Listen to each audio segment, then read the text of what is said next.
하나님의 말씀 함께 보겠습니다. 하나님의 말씀은요, 출애굽기 11장 1절에서 10절까지의 말씀 보겠습니다. 구약 성경 98쪽에 기록되어 있습니다. 출애굽기 11장 1절에서 10절까지 한 절씩 교독하고 마지막 절 함께 읽겠습니다. 여호와께서 모세에게 이르시기를 내가 이제 한 잔치 재앙을 바로와 애굽에 내린 후에야 그가 너희를 여기서 내보내니라. 그가 너희를 내보낼 때에는 여기서 반드시 다 쫓아내리니 백성에게 말하여 사람들에게 각기 이웃들에게 은금 패물을 구하게 하라 하시더니 여호와께서 그 백성으로 애굽 사람의 은혜를 받게 하셨고 또 그 사람 모세는 애굽 땅에 있는 바로의 신하와 백성의 눈에 아주 위대하게 보였더라. 모세가 바로에게 이르되 여호와께서 이와 같이 말씀하시기를 밤중에 내가 애굽 가운데로 들어가리니 애굽 땅에 있는 모든 처음 난 것은 왕 위에 앉아 있는 바로의 장자로부터 맷돌 위에 있는 몸종의 장자와 모든 가축의 처음 난 것까지 죽으리니 애굽 온 땅에 전무후무한 큰 부르짖음이 있으리라. 그러나 이스라엘 자손에게는 사람에게나 짐승에게나 개 한 마리도 그 혀를 움직이지 아니하리니 여호와께서 애굽 사람과 이스라엘 사이를 구별하시는 줄을 너희가 알리라 하셨나니 왕의 이 모든 신하가 내게 내려와 내게 절하며 이르기를 너와 너를 따르는 온 백성은 나가라 한 후에야 내가 나가리라 하고 심히 노하여 바로에게서 나오니라. 여호와께서 모세에게 이르시기를 바로가 너희 말을 듣지 아니하리라. 그러므로 내가 애굽 땅에서 나의 기적을 더하리라 하셨고 모세와 아론이 이 모든 행적을 바로 앞에서 행하였으나 여호와께서 바로의 마음을 완악하게 하셨으므로 그가 이스라엘 자손을 그 나라에서 보내지 아니하였더라. 아멘. 주보에 기록된 대로 우리 오른손 높이 들고 믿음의 고백 선포하겠습니다. 나는 천지를 지으신 여호와께 복을 받는 자입니다. 아멘. 우리 옆에 있는 성도님들과 인사 한번 하고 말씀 볼까요? 좌우 돌아보시면서 주님의 이름으로 사랑합니다 인사하겠습니다. 네, 하나님께서 오늘도 우리에게 은혜 주심을 믿습니다. 그냥 일반과 같은 일인데 이제 목사로서 우리 성도님들 바라보면 그냥 한 주 동안에 그것 때문에 그냥 혼자 감동할 때가 있어요. 오늘 같은 경우는 오늘 말 안 하면 잊어버리니까 새가족 성경 공부를 끝나고 이제 우리 새가족들하고 식당에 올라가는데 우리 남자 1구역 성도님들이 식사를 마치고 오시는 거예요. 근데 그 딱 상황이 뭐냐면 새가족을 찾았는데 안 계셨던 거죠. 그러니까 아, 목사님하고 같이 성경 공부했구나라는 걸 느끼는데 거기에는 모든 성도님들이 다 느끼는 게 뭐냐면 우리 기존 성도님들은 새가족을 찾았고 그리고 같이 밥 못 먹은 것에 대해서 너무 섭섭해 하시는 거예요. 근데 그 마음이 제게 느껴지니까 기분이 너무 좋은 거 있죠. 그래서 엘리베이터 타고 올라가는데 야, 우리 성도님들이 이렇게 새가족을 챙기시는구나 라는 마음에 너무 기뻤고 식당에 올라가니까 오늘 당번도 아니신데 아유, 부엌에 들어가셔가지고 설거지하시고 뒷정리하시는 모습을 바라보면서 그 모습에 또 감동됐고 식사 끝나고 큰 수술 받은 성도님이 계신데 같은 구역이라고 함께 앉으셔서 위로하시고 이야기 나누는 모습을 바라보면서 짧은 그 식사의 순간이었는데 그냥 제가 너무너무 성도님들께 은혜를 받았습니다. 하나님께서 우리 교회를 든든하게 세우시고 우리 식구라고 하는 말이 구역 식구라는 말이 같이 먹는 입이라고 그러잖아요. 하나님께서 든든하게 구역을 세워주셔서 우리 교회에 이렇게 복되고 아름다운 일이 넘치기를 주님의 이름으로 축원합니다. 계속해서 애굽의 10가지 재앙을 보고 있는데 나눠드린 유인물을 좀 살펴보도록 하겠습니다. 출애굽기에 나오는 애굽의 10가지 재앙, 언제 공부하나 했는데 벌써 오늘 마지막 시간입니다. 이렇게 반복하면서 은혜를 나눕니다. 첫 번째 재앙은 피 재앙이죠. 나일강을 비롯한 모든 애굽의 물고기가 피로 전해서 죽고 악취가 납니다. 그때도 바로는 완강하여 말을 듣지 않았죠. 그때 이집트 마술사들도 자기의 요술로 이와 같이 흉내를 냅니다. 세상에서도 하나님의 기적을 흉내내는 것들이 있습니다. 두 번째 재앙은 개구리 재앙입니다. 개구리 떼가 나일강에 올라와서 침실과 침대 화덕을 뒤덮고 재앙을 떠나가게 구걸을 했지만 그들은 떠나가지 않았죠. 세 번째 재앙은 이 재앙입니다. 땅의 티끌이 모두 이로 변해서 사람과 가축의 먼지를 번지며 괴롭힙니다. 이것도 완악하여 듣지 않았는데 이때부터 마술사들이 좀 변하죠. 이것은 하나님의 권능이라고 인정합니다. 네 번째 재앙은 파리의 재앙입니다. 무수한 파리떼가 바로의 궁과 애굽 전역에 가득하여 땅을 황폐하게 하죠. 이 땅에서 제사를 지내라는 타협안을 제시했지만 재앙이 그치자 약속을 뒤집습니다. 이때부터는 이스라엘 백성이 사는 고센 땅의 재앙은 철저하게 제외가 되지요. 다섯 번째 재앙은 가축의 죽음입니다. 돌림병이 돌아서 애굽에 있는 말과 나귀, 낙타, 소, 동물들이 다 죽게 되지요. 이때 이스라엘 백성의 가축은 한 마리도 죽임을 당하지 않는 것을 확인합니다. 여섯 번째 재앙은 악성과 종기입니다. 화덕의 재를 공중에 날리자 사람과 가축에게 독한 종기가 발병되고 마술사들도 종기로 인하여 모세 앞에 서지 못할 정도로 완패하였습니다. 일곱 번째 재앙은 우박 재앙입니다. 애굽 역사상 없던 거대한 우박과 불덩이 같은 번개가 내려치고 농작물과 가축을 칩니다. 하나님의 경고를 두려워하여 가축을 집으로 피신시킨 애굽과 사람들은 화를 면하게 되지요. 지난주에 살펴보았던 여덟 번째 재앙은 메뚜기 재앙입니다.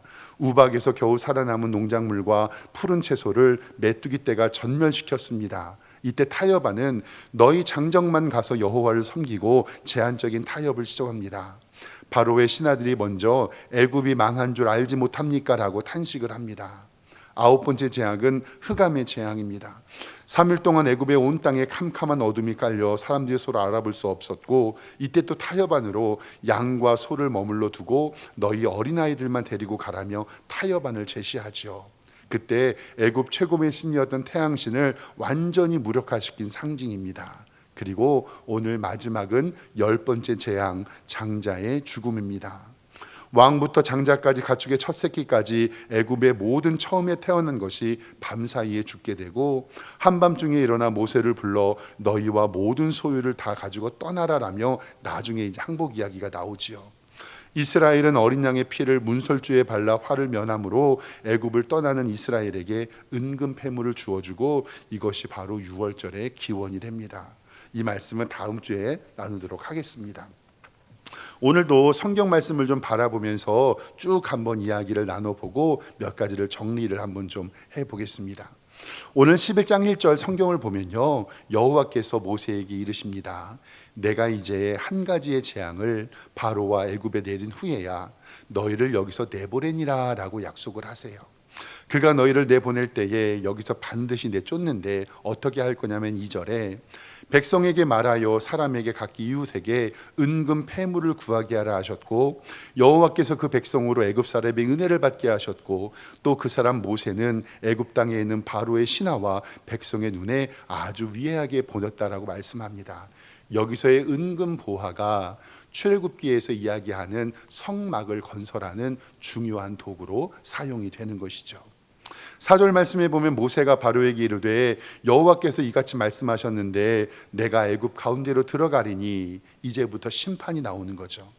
애굽 땅에 있는 모든 처음 난 것은 왕위에 앉아 있는 바로의 장자부터 맷돌 뒤에 있는 몸종의 장자와 모든 가축의 처음 난 것까지 죽겠다라고 얘기하는 거예요. 그러니까 집집마다 새끼마다 가축마다 짐승마다 상을 당하지 않은 집이 없는 거죠. 6절에 애굽의 온 땅에 전무후무한 큰 부르짖음이 있었고 그러나 이스라엘 자손에게는 사람이나 짐승에게나 개 한 마리도 그 혀를 움직이지 아니하였고 여호와께서 애굽 사람과 이스라엘 사이에 구별하시는 줄을 너희가 알게 하셨다. 즉 심판과 구원이 구별됨을 이야기합니다. 8절에 왕이 모든 신하가 내게 때려와 내게 절하며 이르기를 너와 너를 따르는 온 백성이 나가라 한 후에 내가 바로에 나가리라 하고 심히 노하여 바로에게서 나온다라고 말씀을 합니다. 마지막 9절에 여호와께서 모세에게 이르시기를 바로가 너희 말을 듣지 아니하리라 그러므로 내가 애굽 땅에서 나의 기적을 더하리라 하셨고 모세와 아론이 이 모든 기적을 바로 앞에서 행하셨으나 여호와께서 바로의 마음을 완악하게 하셨으니 그가 이스라엘 자손을 그 나라에서 보내지 아니하였다라고 성경은 기록합니다. 그리고 6월절의 기적을 맞이하면서 이들은 보내게 되지요. 이제 10가지 재앙을 바라보면서 제가 계속해서 애굽의 신들을 보여드렸습니다. 그러면 마지막에 장자의 죽음은 어떤 신들을 타파하시려고 그러는 것일까? 잠깐 화면 보여주시면 이것도 역시 이 애굽의 잡신 우상이에요. 가운데 있는 것은 벽화에 그린 그림이고 오른쪽에 있는 것은 요즘에 AI로 조금 이렇게 잘 만들어 놓은 거죠. 이시스라고 이야기하는 신이에요. 여자 신인데 모성의 신이고 생명과 출산, 사랑과 미를 상징하는 신입니다. 그러니까 아이가 태어날 때, 출산할 때 저 신이 우리를 돌아봐 준다라고 애굽 사람은 믿고 있었던 이스라엘의 신입니다. 또 다음 사진 보여주면 조금 무섭게 생겼죠. 베스라는 신인데 이 신은요, 이집트의 집집마다 저런 모형을 걸어놓고 가정의 평화를 지키고 산모와 아이의 출산을 지켜준다고 믿었던 신들의 모습입니다. 성경을 통해서 성경은 왜 이렇게 10번째 장자의 죽음에 관한 심판을 우리에게 알려주시는지 우리 다음 주의 말씀인데 좀 미리 볼게요. 출애굽기 12장 12절 말씀에는 이렇게 기록되어 있습니다. 내가 그 밤에 애굽 땅에 두루 다니며 사람이나 짐승을 막론하고 애굽 땅에 있는 처음 난 것을 다 치고 라는 이야기는 뭐냐면 애굽의 모든 신을 내가 심판하리라 라고 말씀하시는 거예요. 그러니까 애굽의 10가지 재앙은 단순히 그들을 멸망시키려고 하는 것이 아니라 애굽의 모든 신을 내가 심판하리라, 나는 여호와라 라고 말씀합니다. 그리고 민수기 33장 3절에서도 그때 일을 이렇게 기록하는데요. 그들이 첫째 달 15째 날에 라암셋을 떠났고 곧 6월절 다음 날이라 이스라엘 자손이 애굽의 모든 사람의 목전에서 큰 권능으로 나왔는데, 여기서도 뭐라고 기록하냐면 4절에 애굽인은 여호와께서 그들 중에 치신 그 모든 장자를 장사하는 때라. 여기에서도 여호와께서 그들의 신들에게도 벌을 주셨다라고 성경은 이야기합니다. 그러니까 10가지의 재앙은 단순한 재앙이 아니라 하나님께서는 애굽의 10가지의 재앙을 통해, 즉 마지막 장자의 죽음을 통해 애굽의 모든 신을 심판하시고 하나님만이 참된 신이라는 것을 우리에게 알려주고 있습니다. 그리고 여기에서 가장 많이 충격을 받은 사람은 바로 바로 왕인데, 우리는 바로라고 성경에 이야기하지만 세상의 정식 명칭은 파라오라고 얘기를 하죠. 이 파라오의 뜻은 뭐냐면 태양의 아들이란 뜻인데, 애굽에서 가장 높게 생각했던 라라고 이야기하는 태양신, 그 태양신의 아들이 바로 파라오예요. 그러니까 이 파라오는 태양의 아들이라는 뜻이고, 바로는 단순히 한 가정의 아들이 아니라 태양의 아들이라는 것이에요. 태양신이 파라오를 지키기 때문에 아무 일도 없다라고 생각하지만 결국 그 파라오의 후계자였던 그 아들도 죽게 되는 것을 바라보게 됩니다. 시편 135편 8절과 9절은 성경을 이렇게 얘기합니다. 그가 애굽의 처음 난 자를 사람으로부터 짐승까지 치셨도다. 애굽이여, 여호와께서 내게 행한 표적과 징조들을 바로와 그의 모든 신하들에게 보내셨도다. 아멘. 오늘은 10가지의 말씀을, 10가지의 재앙을 정리하면서 간단하게 이 10가지의 재앙의 의미를 3가지만 좀 살펴보도록 하겠습니다. 먼저 화면을 좀 잠깐 보여주시면 10가지의 재앙의 의미를 성경을 보면서 제가 3가지 정도로 한번 추려봤습니다. 첫 번째로는 영적인 의미가 있고, 두 번째는 신학적인 의미, 세 번째는 구속사적인 의미가 있는데요. 첫 번째로 영적인 의미는 우리가 방금 바라봤던 것처럼 이 영적인 의미는 신들의 전쟁에서 하나님이 완벽하게 승리하셨다는 것을 우리에게 알려주세요. 그리고 두 번째로 신학적인 의미는 여호와 하나님이 어떤 분이신지 백성에게 그대로 알게 하셨고, 마지막에 구속사적 의미는 뭐냐면 심판 속에서 자기 백성을 구별하여 하나님이 구원하시는 것을 우리에게 알려주시려고 이 10가지의 재앙을 주셨습니다. 첫 번째로 영적인 의미를 좀 살펴보면 이 10가지 재앙은요, 단순한 재앙이 아닙니다. 생명과 모든 생사화복을 주관하시는 하나님께서 모든 우상을 단계적으로 파괴하시는 영적인 질서를 우리에게 잡아주십니다. 세상이 숭배하는 것은 돈과 권력과 성공의 우상들이죠. 그러나 사랑하는 성도 여러분, 주님이 마지막에 오실 때에 우리가 자랑했던 이 모든 것은 썩어 없어지게 될 것을 기억하고 세상을 의지하는 것이 아니라 하나님 의지하시기를 주님의 이름으로 축원합니다. 출애굽기 9장 14절 말씀에는 이렇게 기록하고 있습니다. 내가 이번에는 모든 재앙을 너와 내 신하와 내 백성에게 내리지만 이것을 통해서 온 천하에 나와 같은 자가 없음을 내가 알게 하리라. 아멘. 그러니까 하나님께서는 이 10가지 재앙을 통해서 나 같은 사람이 없는 것을 내가 알게 하리라. 시편 95편 3절에는 여호와는 크신 하나님이시요 모든 신들보다 크신 왕이기 때문이다 라고 말씀하시면서 영적인 의미, 신들과의 전쟁에서 하나님이 우위에 있다는 사실을 우리에게 알려주십니다. 두 번째로는 하나님은 이 재앙을 통해서 여호와가 누구인지를 우리에게 알려주셨습니다. 10가지 재앙의 목적은 애굽을 멸망시키는 것이 목적이 아니라 온 천하에 여호와만이 유일한 창조물이며 창조주이시며 구원자이심을 알리는 사건입니다. 그래서 우리의 개인의 신앙에만 초점을 맞추는 것이 아니라 온 우주를 다스리시며 통치하시는 하나님께 초점을 맞춰야 됩니다. 출애굽기 7장 5절에는 재앙을 이렇게 말씀합니다. 내가 내 손을 애굽 위에 펴서 이스라엘 자손을 그 땅에서 인도하여 낼 때래야 애굽 사람이 나를 여호와인 줄 알리라. 아멘. 이렇게 심판과 하나님의 책망을 하지 않으면 하나님을 두려워하지 않는다는 거예요.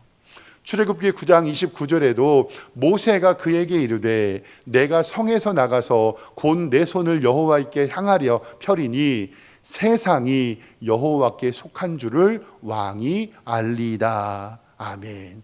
즉 이 10가지 재앙을 통하여서 하나님은 온 우주 만물을 다스리시는 분이 하나님임을 우리에게 알려주십니다. 마지막 세 번째입니다. 마지막 세 번째는요, 바로 심판 가운데서 자기의 백성을 우리에게 구원해 주십니다. 이것이 바로 구속사적 정리인데, 네 번째 재앙부터 파리 재앙부터는 철저하게 애굽과 고센 땅이 구별되었죠. 애굽에는 고통이 있었지만 이스라엘이 있었던 고센 땅은 평화만이 있었습니다. 이것은 마지막 예수님이 오실 때에 양과 염소를 구분했던 것과 똑같은 일이 이루어집니다. 출애굽기 8장 21절 말씀에 이렇게 기록되어 있습니다. 내가 만약에 내 백성을 보내지 아니하면 내가 너와 내 신하와 내 백성과 내 집에 파리떼를 보내는데 애굽 사람의 집집에 파리떼가 가득할 것이지 뭐 그들이 사는 땅에도 그러하리라. 22절에는요 그 날에 나는 내 백성이 거주하는 고센 땅을 구별하여 그곳에는 파리가 없게 하리니 이로 말미암아 이 땅에서 내가 여호와인 줄을 내가 알게 될 것이라. 아멘. 그러니까 구약의 모든 심판은 신약의 예수 그리스도께서 다시 오심에 관한 심판을 예표하고 있거든요. 우리는 알죠. 복음서에서 나타난 마태복음 25장 말씀에 양과 염소의 비유를 알게 해주셨어요. 오른편에는 양을 둘 것이고 왼편에는 염소를 둘 것이다. 마태복음 13장 말씀에도요, 알곡과 가라지의, 여기 이렇게 하면 안 돼. 우리 성도님들 혹시 이쪽 좌우됐습니까? 알곡과 가라지의 비유를 통해서 알곡과 가라지의 비유를 통해서 우리에게 최후의 심판이 있음을 알게 해주십니다. 요한계시록 9장의 말씀에도요, 예수 그리스도의 보혈에 인 받은 자와 인을 받지 못한 자의 표현으로 구원을 얻을 자와 구원을 받지 못한 자에게 우리에게 말씀합니다. 그러니까 성경은 양과 염소, 알곡과 가라지, 인을 받은 자와 받지 못한 자, 그리고 애굽 땅과 고센 땅을 대조하고 있다라는 사실입니다. 마태복음 24장 40절 말씀을 보면 이렇게 기록되어 있습니다. 최후의 때에, 저것을 바로 우리는 휴거라고 이야기하잖아요. 그때에 두 사람이 밭에 있는데 한 사람은 데려가고 한 사람은 버려둠을 당할 것이요, 두 여자가 맷돌질하고 있는데 한 사람은 데려가고 한 사람은 버려둠을 당할 것이다. 저것이 바로 예수 그리스도께서 오실 때에 우리는 예수 그리스도를 맞이하여 그대로 올라가는 휴거를 예수님께서는 저렇게 말씀합니다. 그래서 뭐라고 말씀하시냐면, 그러므로 깨어 있어라. 어느 날에 너희 주가 임하는지 너희가 알지 못하니 그날과 그 시는 아들도 모르고 오직 아버지만 아신다고 우리에게 말씀하시는 음성입니다. 사랑하는 성도 여러분, 애굽의 10가지의 재앙은요, 예수님의 재림에 관한 예표를 우리에게 알려주십니다. 믿음으로 주님 오심을 기다리며 기도하며 예수님의 재림을 맞이하는 복된 성도님들 되시기를 주님의 이름으로 축원합니다. 기도하겠습니다. 하나님 아버지, 은혜와 사랑에 감사합니다. 애굽이 받았던 10가지의 재앙을 통해서 하나님은 신들의 전쟁에서 완벽히 승리하셨고 여호와 하나님이 누구이신지 그들에게 알려주셨습니다.